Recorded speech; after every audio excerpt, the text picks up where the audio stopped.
Created by Namco, Klonoa was one of the first 2.5D games on the PlayStation, making his world debut in 1997, then jumping his way onto the almighty Game Boy Advance in the year 2001.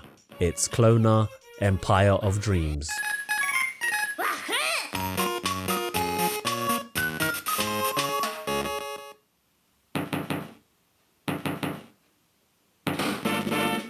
Story-wise, the game starts off with the Emperor Julius suffering from insomnia. Since he can't dream, he deems dreaming a crime. Klonoa committing the felony of dreaming, the Emperor punishes him by setting him a challenge to defeat some monsters, and our game begins. Klonoa is a platformer with heavy emphasis on puzzle solving.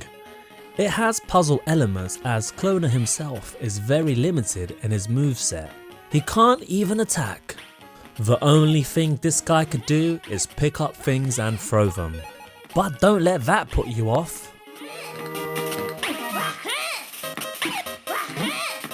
The game does have a few stages with the standard platforming, where you have to make precise jumping, but at haste as you're racing against the screen.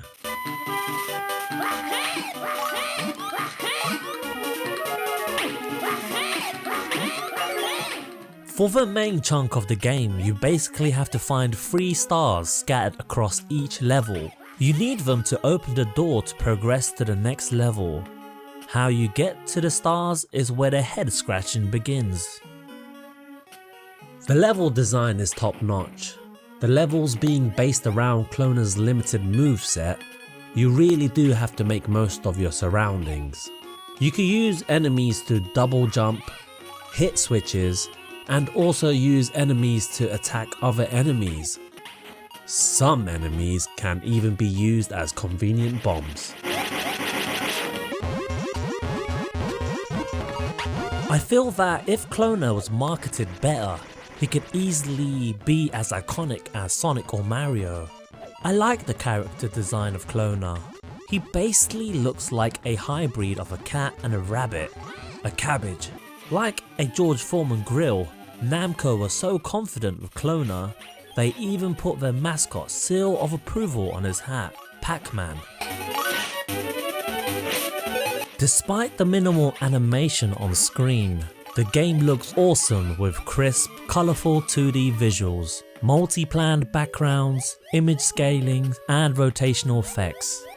The game also has an awesome soundtrack to match, setting the mood not sounding too energized, but yet mellow enough to keep the player uplifted, similar to my favourite strain.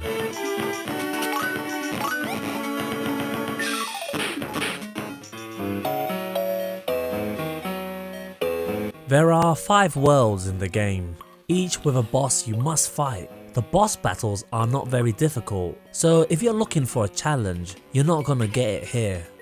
But at least the last boss gave me somewhat of a challenge, as he gets resurrected once you beat him.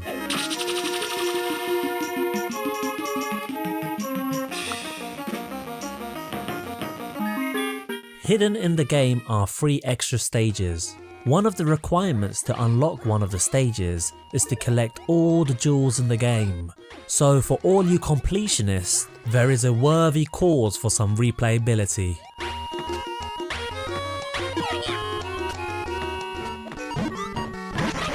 You know, to summarise, Klonoa Empire of Dreams is one solid platformer. It's the first time I've played a Klonoa game, and I can see why people rave on about it. Playing this honestly made me feel like a kid again. Oddly, this game felt short, but it's not.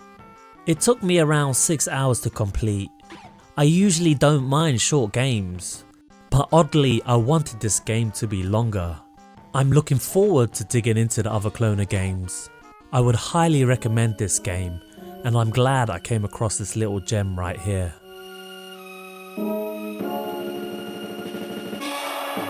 Anyways guys, as always, it's been a pleasure, and I want to thank you for watching and supporting my channel here.